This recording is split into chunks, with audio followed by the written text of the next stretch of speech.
Quella al Luna Park è una giornata ormai tradizionale ed attesa per i ragazzi dell'area disabili del Centro Benedetta Acquarone di Chiavari, un momento gioioso di socializzazione quest'anno baciato dal sole e da un clima gradevole. È un appuntamento ormai oserei dire storico, annualmente ci invitano a questa bellissima giornata e appena è terminata i ragazzi già chiedono se l'anno prossimo la ripetiamo. Chi è presente dei ragazzi oggi qua stamattina? Allora, tutti quelli che hanno potuto partecipare a questa giornata li abbiamo portati e li facciamo godere di questo bellissimo clima di festa e di queste belle attrazioni. Attrazioni irresistibili anche per gli amministratori di Chiavari che si sono concessi un giro di giostra insieme ai ragazzi a testimoniare l'integrazione del popolo dei lunaparchisti con la città e con la diocesi.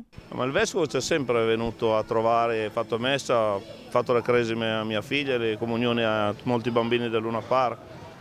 Col vescovo c'è sempre stato questo rapporto. Giovedì ci sarà questa messa, ci sarà anche il sindaco presente e sarà un modo per ricordare le nostre persone che hanno iniziato questo lavoro e noi stiamo portando avanti, che purtroppo non ci sono più. Giostra spagnola, autoscontri, brucomele e quant'altro per una giornata indimenticabile per tutti i fruitori. Ti sei divertito sugli autoscontri? Sì, È una bella giornata questa. giornata questa. Qual è la tua giostra preferita?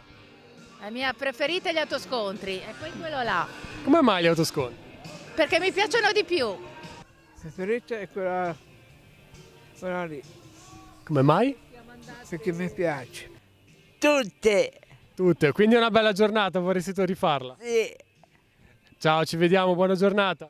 grazie altrettanto a voi che lavorate e buona giornata altrettanto anche a voi.